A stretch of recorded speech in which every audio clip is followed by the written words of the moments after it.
Well, good morning, everybody. I'm Larry Jacobs. This is Pre-K-12 Education Talk Radio the day after the big nor'easter, and we still have electricity. I can't believe it here in southern Maine. It's a miracle.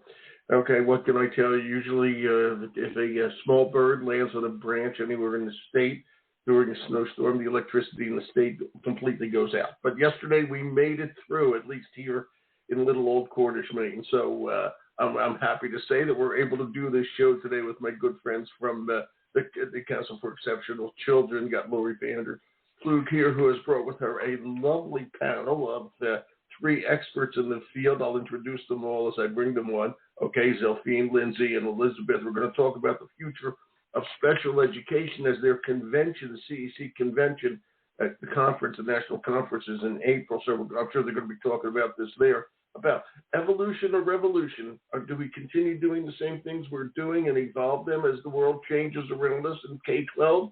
Okay, or do we make total changes in there for special education? We all know that there's all kinds of changes abounding out there, especially since the pandemic. So we're going to find out from this absolutely expert panel. We're going to archive the show over at ace-ed.org. That's the home website for our American Consortium for Equity in Education Talk Radio, to which you're listening now. That's me, Larry Jacobs, okay, as your host, is the voice of the American Consortium for Equity in Education.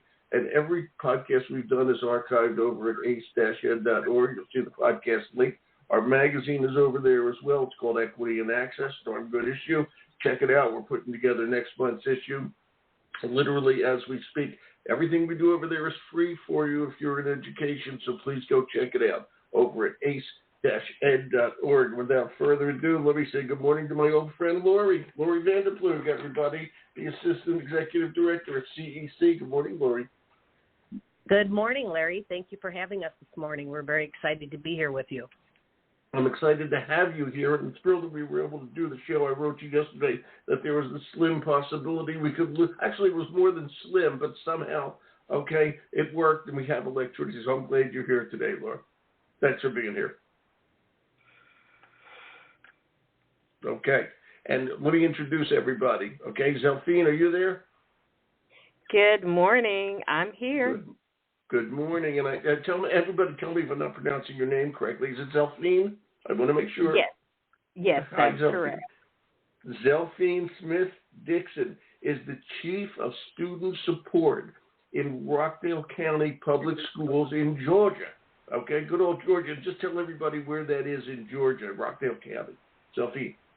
Rockdale County is actually located within the metro region, about 27 miles outside of Atlanta. Braves fan? Let's go down the list. Braves fan? Falcons fan? Zelphine? Of course, yes. Okay. Just checking. And I read today where you guys might be getting a hockey team soon. They're looking at it, okay? Just so you know. We're excited. There. I can tell. Okay, we're going to have a nice conversation. Lindsay, are you there? I am here. Hello. Good morning. Hello, Lindsay. Call me Larry. Lindsay Jones is the Chief Executive Officer of CAST. Tell everybody about CAST, Lindsay. CAST is a 40-year-old organization that really specializes in something we invented called Universal Design for Learning, which is a way to help educators and curriculum developers customize for the way all students learn. Yeah, exactly right. I do love UDL, but I didn't know that you guys invented it, CAST? Yes, CAST invented Universal Design for Learning. Wow. When you say that, I just have to ask, did you come up with the concept, or did you guys come up with actual things that make for UDL? No, we did. What you're saying. It's great. Yeah. No, we designed the concept. So as you know, the concept is embodied in a framework, and it is the framework of decision-making that helps guide either educators or curriculum developers or anyone to customize education to the way that we know that brains learn. So we developed that framework, and then there's like checkpoints and guidelines that help people use it. I love what you just said, because we have to make sure that everybody understands how brains work. Yeah, and I always say this, when I was an educator for years, Okay, and I graduated a Bachelor of Science in Education. This is back 2,000 years ago when science had first been invented. I'm so old. Okay, but it's a Bachelor of Science. But the one thing I never had anything to do with my learning was science. Okay, they never bothered to talk to us about neuroscience and how we learn, and that to me is a key thing that we really have to make sure educators understand. And also workforce trainers have to understand how people learn. So what you guys at CAST do is extremely important. It applies the knowledge we have of neuroscience, how we learn, to the actual teaching of kids. I think that's really terrific stuff, Lindsay. That's my rant for this morning about CAST. There you go. That's great. Thank you, Larry. Okay. I think it's important. By the way, CAST, CAST.org, what does CAST stand for? I don't think it stands for anything now, but it used to. Tell me out. What's CAST? Yeah, it did. It still does, but it's not as reflective of what we do. It stands for Center for Applied Special Technology. And that's because it started that way, right? As they use neuroscience to determine how can technology make the environment more flexible and engaging. It was the work that was the foundation then for UDL, which applies to things far beyond technology. But thank you very much. The science of education and the science of learning, if I may. Okay, over at CAST.org, everybody can check it out. Dr. Bettini, Elizabeth, are you there? Hi, nice to be with you this morning. Thank you. It's a pleasure to have you here. Tell us about what you do as an associate professor at Wheelock College, okay, in education and human development. Just give us your background a little bit and tell us how you work at Wheelock. Sure. So I taught students with emotional and behavioral disorders for a long time in Connecticut and then in Arizona, and always really loved the kids, but felt like I didn't have all the resources necessary to meet their needs. And so now the primary thing that I do is I do research on the special education teacher workforce, and particularly how working conditions shape special educators' instruction, their retention, and where they choose to teach. Mm-hmm. And are you based in Boston? I'm sorry? Are you based in Boston? I am, yes. Good. I'm up in Maine. How was the snowstorm yesterday? It was not a snowstorm. It was a bit of a letdown. It was a rainstorm. Spoken like a Bostonian, you just can't please them with the weather. I don't know what's going on down there. We had I'd rather have snow inches. than rain. We had 10 inches. Come on up, visit us. Okay, Southern Maine. That's great on that big nor'easter. Okay, Elizabeth, it's really nice to meet you. Okay, thank you for being here today. Okay, really appreciate it. Okay. And now, Laurie's going to put this all in perspective, and Laurie is the associate executive director over at CEC, the Council for Exceptional Children, good friends of ours. Laurie, we're talking about evolution or revolution regarding the future of special ed. Okay, and this is CEC rolling out what we're talking about here. Where do you want this to go? How did it all start? What's driving the change? Laurie VanderPloeg, everybody, the one and only. Yes, great question, Larry. So actually we had our CEC 2023 Convention and Expo at the beginning of March in Louisville, Kentucky. I'm sorry. I'm sorry. No, what was I looking at? Go ahead. Anyway, I'm sorry. Forgive me. Yeah. So we had a panel of experts. We've got 3 of them here today that helped us think differently about the future of special education and what they think needs to continue on the current path. It's really going to help us build a sustainable system of support, particularly coming off of the pandemic. What needs to change significantly in order for us to really increase our results and our outcomes. So in other words, as you had mentioned earlier, it's what needs to evolve and what really needs a revolution. We had the audience had some paddles with the evolution on one side and revolution on the other side. And so we had a lot of audience participation as well to engage them in the thinking process. But today, Lindsay and Zelphine and Liz are going to talk about 3 different topics around the evolution and revolution. So we focused on instruction, collaboration, and then personnel preparation. And we discussed on the panel really what's working, that we want to continue to evolve, and what really will require a change. So we know the future is going to be very different than it is today. And we need to ensure that we are preparing our educational personnel, our infants, our toddlers, our children, our youth with disabilities, and their families for the future change. And so the three of them are going to give you all sorts of ideas around evolution and revolution with instruction, collaboration, and personnel preparation. Instruction, collaboration, and personnel preparation. I got to answer something for me, Laurie. I'm going nuts here. I'm looking on the internet right now, and it says the 2023 CEC, maybe it's the virtual convention, is April 25th. Oh. What am I looking at here? Am I looking at the wrong thing? Yeah, we had the in-person convention the beginning of March. We had about 3,600 attendees. And then for those that were unable to attend in person, we're offering them a virtual option so that they can still hear the panel and, gather as much information from great sessions as possible. And it's funny because I certainly know you guys. And when I saw this up there in the back of my mind, I thought to myself, I thought this already happened. But then I saw the April 25th date, and I thought I must be mixing it up with somebody else. So thank you for clearing that up for me to make me sane today. Okay, thanks, Laura. Okay, all right. So let's start with And Laura, do you want to be involved in the panel, or should I just go to the three ladies? I was involved in the original panel, but I think these three have more content to deliver, so I'm going to let them take it over. Sure. Okay, well, then we're going to start over here with Zelphine, and we're going to start at the very, very beginning here. The evolution. What's working well, Zelphine, and what should continue? And I want to say something else here, which Laurie struck me, and I was thinking about this morning. Zelphine, we have more and more kids who are need special education help. Special education teachers are, in fact, special, okay? They really do good work, and they really know how to teach kids, okay, of all types. And more kids in special ed are mainstreamed, et cetera, but most standard teachers, like I was, a history teacher, okay, don't have any training in this, okay? And I'm just curious as we talk about, personnel, I think there's got to be more training for these people. People have to understand that it's through their undergraduate work, in college, and just a thought of mine. But just tell me what's going on, what's working well out there, and what should we continue to evolve. Let's start with Zelphine, from Georgia. Awesome. So thank you, Larry. And I'd like to lead off by saying from an evolution standpoint, what's working well. Currently in the field, we are implementing what's called a multi-tiered system of support.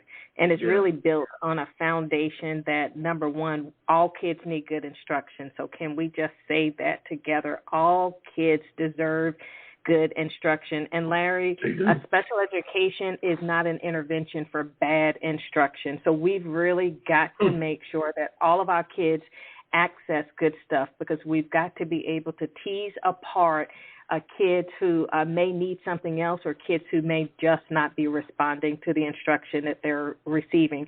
So we have to continue that. The other thing that we should continue to evolve is implementation of positive behavioral interventions and supports. And educators love acronyms, and I'm trying to stay away from those acronyms this morning. But the PBIS framework is so important because, Larry, there is so much more of a tolerance. If a child cannot read, we teach you how to read, but we assume kids come to us already programmed, knowing how to behave. And so PBIS is phenomenal because it allows us as educators to embrace that we're not just about academics. So all of us who are listening right now, we're not successful in life because we just got it right with reading and math. We're successful because of those executive functionings.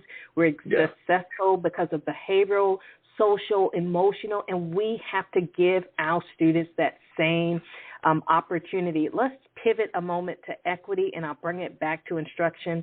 So, Larry, my explanation of equity is reaching students and families where they are, but not leaving them there. It is our responsibility as educators to use education to be the great equalizer. How do we create a process, which I'm shifting to being revolutionary, right? Because we have those frameworks in place, but to some degree, we have to bump it up a notch. And so we have to acknowledge that every student is a general education student first.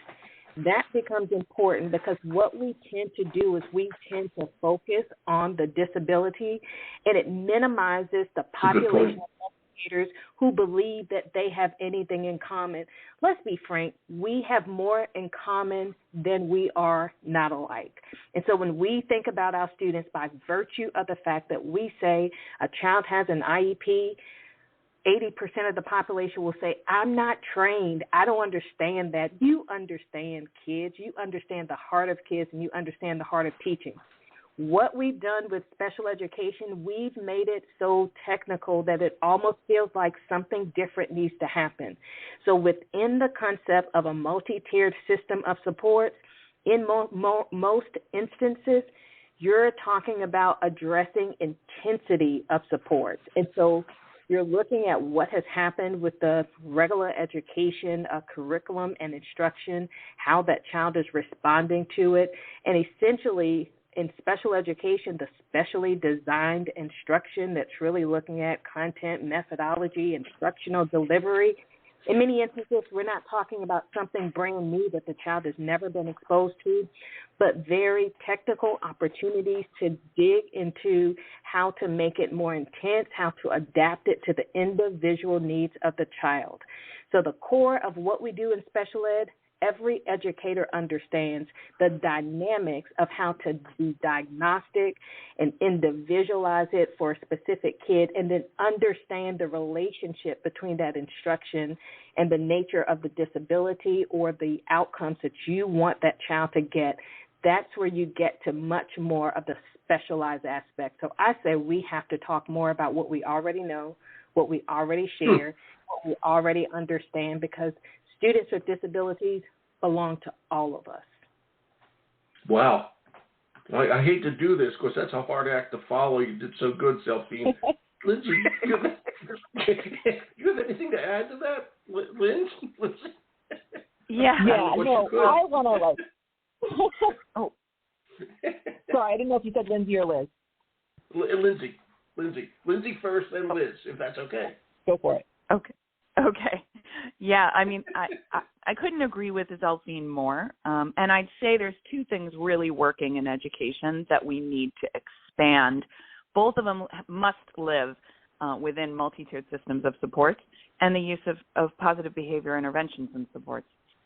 And I think to emphasize, both need to expand among the general education teacher population, in addition to our real learning experts in the building, which are our special educators.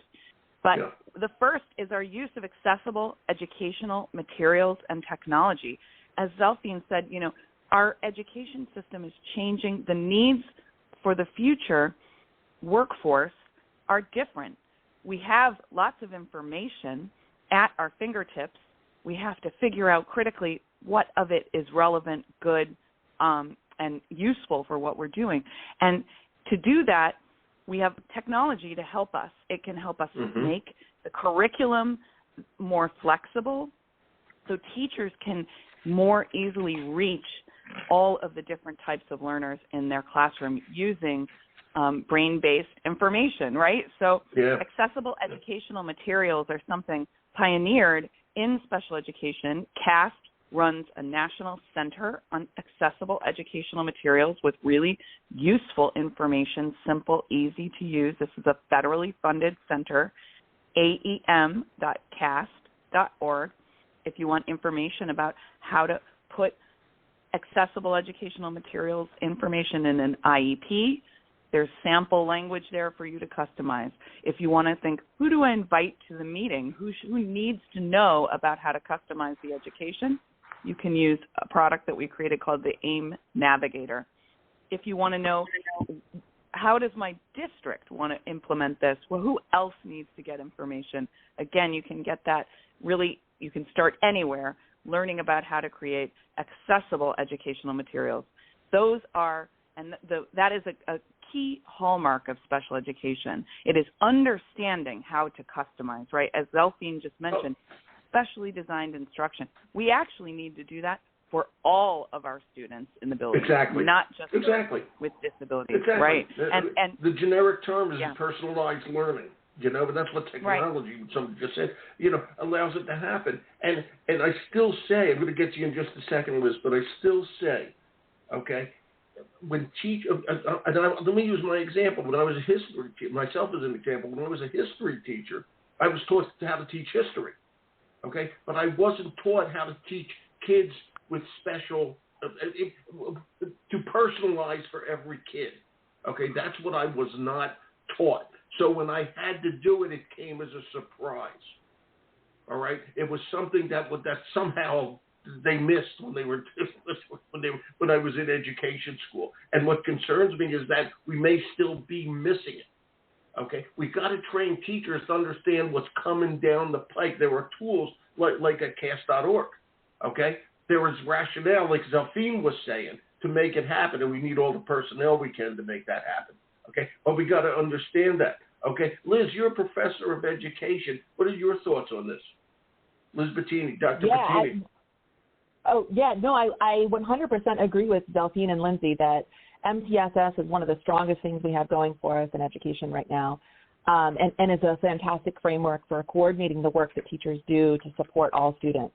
I think a couple of things that I think we need to think about much more carefully. One is how we are providing teachers with support to be able to enact MTSS in the ways that it's intended.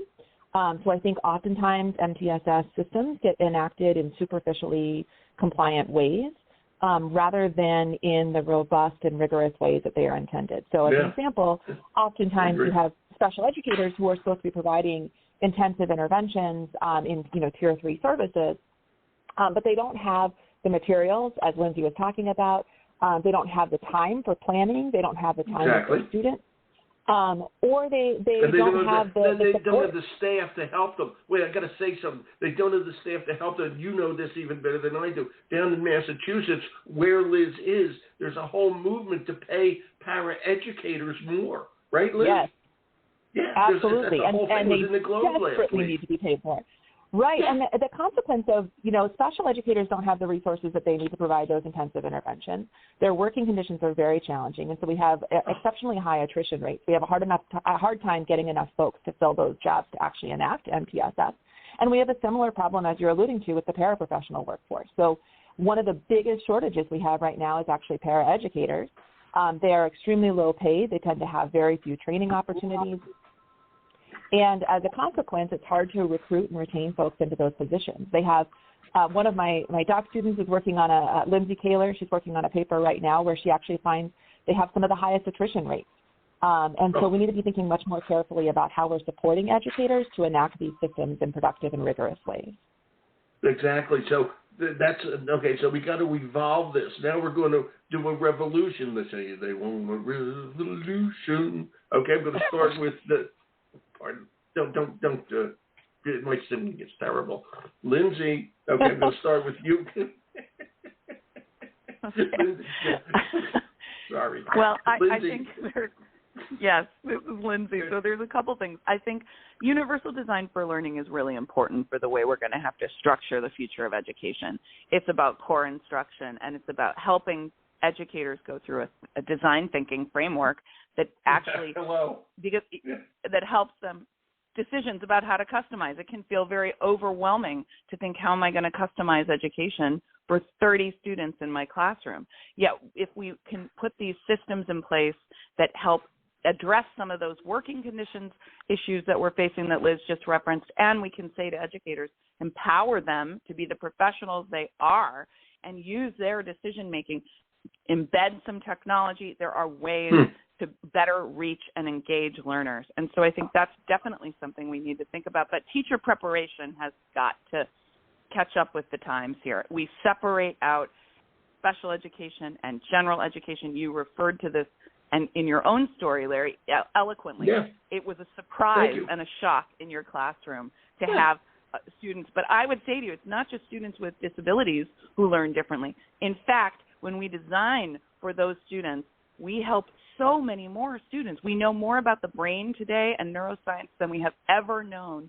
And it's all students in the classroom who are learning and engaging differently. So for me, the revolution is universal design for learning, taking it to the next step and helping our educators customize for all students in their classroom.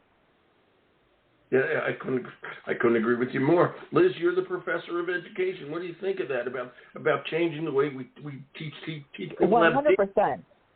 Yeah, I think it's not only kind of breaking down the barriers between general and special education. So as Lindsay was talking about, I think we need to do a much better job of providing all of our educators with coherent frameworks so that they're speaking the same language, so that they understand the instructional frameworks one another are using, and so that they can coordinate their work better once they're out into the session, and so that everyone is better prepared to teach students with disabilities. So 100% on everything Lindsay just shared. I think one thing that I would add to that is I think we also need to break down the barriers between teacher preparation and school districts. So we prepare, in teacher preparation, we prepare folks at the university to enact practices in an entirely different setting. And there tends to be very limited coordination across the university and then the schools in which teachers are actually teaching. And if we could do some of our teacher preparation in those schools on the sites where they'll be working with the kinds of roles that they'll be fulfilling in those schools, I think we would have more productive outcomes. I couldn't agree with you more on that one. Okay, it's unbelievable, and it's a great segue over to Zelphine, who actually works in the school district, Rockdale County, one of the big county districts near Atlanta. Okay, and Zelphine, hearing all this, okay, and again, you're chief of student support. Okay, how do you, where do you see all this going? And you must work. Okay, I'm sure you do, or your superintendent does, with the various colleges, okay, that are giving you guys teachers, okay? And if you put it all together from your point of view, you're literally in the trenches all the time. Zelphine. Yes, I am. And let me just start by saying this, Larry, that it's hard to tear down a house you helped to build. And so I also want to talk about preparation, but I want to weave in collaboration, right? Because it's a difference in making a deposit and an investment. And so when you ask, using that leading by convening strategy, who else cares about this, and you get the right players at the table, that's when you begin to make that magic. So in Georgia, we have been implementing the CEDAR project work, and here's what we found, exactly what you just heard, that there was a total disconnect between professional learning for in-service and pre-service teachers. So we would get brand new teachers, and those teachers would have to be retrained because school districts use certain language, and how we taught it from a higher ed standpoint wasn't what we were talking about in the classroom. Let's be frank, teacher retention is an issue. It's disproportionate for special education teachers, but when you talk to those teachers, here's what they tell you. They tell you that support for the work, and especially close to them in that building, it matters. So we're talking a lot about preparation from the teacher standpoint, but it also has to be from the leader standpoint. Every school building deserves an inclusive leader. Inclusive leadership matters. It matters for a building level principal or administrator to approach each and every day for each and every child. It doesn't mean that you get it and you won't make mistakes, but it does mean that you're working hard to create an inclusive environment. So if it's inclusive for everyone. If it's toxic for everyone. And that's where we have the issues with teachers choosing to not stay. And I also want to talk about high leverage practices, because it's been a phenomenal rollout. And what we found initially was, because we said these are high leverage practices for special ed, then general ed teachers didn't pay attention to it. But what we know is those high leverage practices are high leverage because they help many students, not just students with disabilities. So again, I think the key is really having an aligned professional learning system from in-service, from pre-service to in-service. It's also having a strong professional learning system once you're in that building. Special education can be very isolating in that you may be the only EBD teacher in that whole school. If you're in a smaller school district, you may be the only one providing that service in the entire school district. And so what we know, I'll say it in this way, and I'll give it back to you, Larry. A sawubona is a South African greeting that means we see you. And the response is yebo sawubona, we see you seeing us. And that's all our kids want. That's all our teachers want. That's all our communities want. They just want to know that they've been seen and they've been heard. We don't have to be the heroes and the sheroes. We just have to create a platform to bring people together. Yeah, you're darn right. Was that Zulu, by the way? When you said South Africa? Yeah. Cool. Good enough. I know that because I'm a big fan of Lady Smith, Black Mambaza, the incredible singing group out of South Africa. I took a shot there. I knew that they were Zulu guys. Okay? And thank you, Zelphine. Which now I've got to swing back to Liz Bettini on this. Liz, okay? You are a professor of education, okay? And Zelphine was saying that there's a disconnect, okay, which everybody kind of knows there is between the schools of education, okay, and the school districts, okay? And I'm curious, okay, I'm just using Wheelock because you were there, okay? Has anybody been attended? Is anybody in the College of Education talking to the school districts, BPS, Boston Public Schools, and the surrounding districts, and asking them what they need, and actually seeing what they're doing for professional development, so that it doesn't fall on the school district, that the teachers are better trained to walk into a school district? And again, I'm picking on Wheelock because you're there, so please don't feel like I'm... No, that's great. Yeah. Well, I think that there's a growing movement to build partnership programs between teacher preparation and in-service school districts. And Wheelock is really doing a lot of work on that front. So we are... we have a great partnership, for example, with the Trotter School in Boston Public Schools, where our elementary educators are actually prepared on site at the Trotter. They're prepared in lessons that are co-taught by Boston Public Schools teachers and BU faculty, BU Wheelock faculty. So we have partnership programs like that one. Another one we have is at the Landmark School. And we're working on building more partnerships with some of the districts that are experiencing shortages right now. So we're really targeting those districts with big shortages to try to build partnerships where folks are prepared in the district collaboratively between the district personnel and the teacher prep program.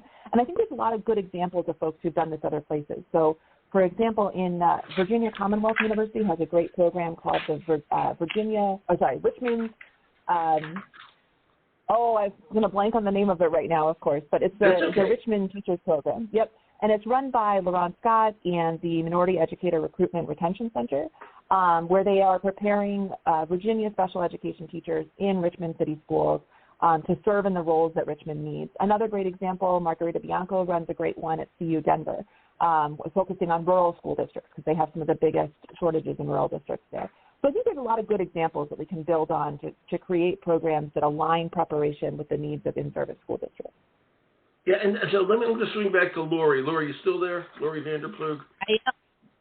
Yeah. Laurie, hearing all this, okay, and again, you're Associate Executive Director at CEC, but we're learning, and I agree with this, that everybody's involved in this. It's not just special ed teachers.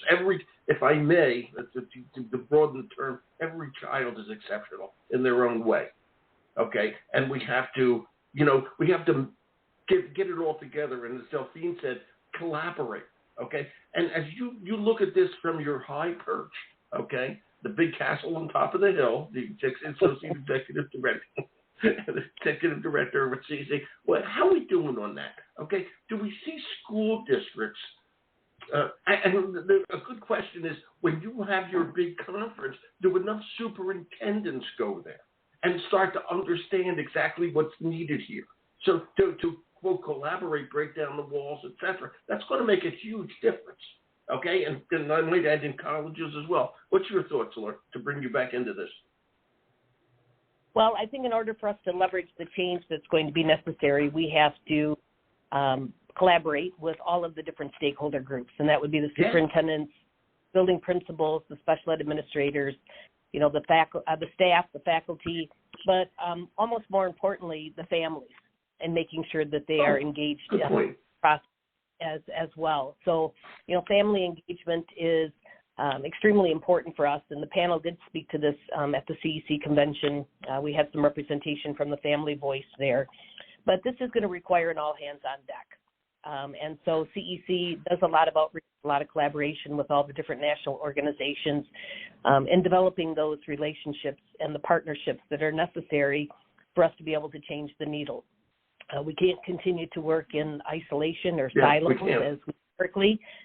We have to be at the table, as Zelphine said, utilizing leading by convening and coalescing around the issue and brainstorming some positive resolutions for us to be able to move forward. So CEC is committed to work collaboratively with the superintendents, the principals associations, the local school districts, state departments of education, and certainly the institutes of higher education. So we're looking forward to continuing this conversation about what we need to really be doing in the future. And our motto is, with change comes opportunity. We've had a lot of changes that we've been hit with coming out of the pandemic, but we have a real opportunity to really develop that strong, positive, sustainable system that we so desperately need for our individuals with disabilities and their families as we move forward. Yeah, it really is important. I want to ask one last question before we leave, but Lindsay, I got to ask you this. Okay, we haven't touched on this too much, but I think you will know this best, and that's the use of leveraging and using technology, okay, to make this easier. And just talk about all that. Okay, Lindsay, I hope I'm not catching you off guard on that. Lindsay Jones. Yes, I think there's a couple ways that we can use technology to both for educators to help students, but also to help educators and remove some of the burden from them. So I've talked a little bit about, technology gives us the ability to make curriculum and information more flexible and to customize that to the way we know brains work. It also should be something where we know that educators spend, I think there are certain studies that say even up to 13 hours a week on paperwork and administrative tasks. Yeah.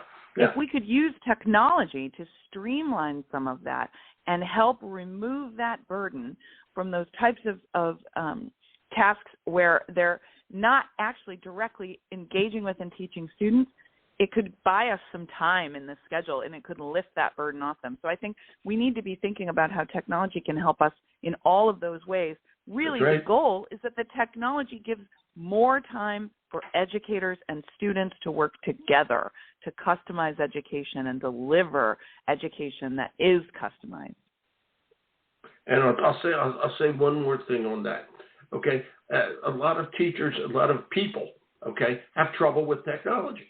Okay, even though we live in a technological age, and it's universal design for learning that makes that easier. When people, it's easier to do technology when we take into consideration all the challenges that people have.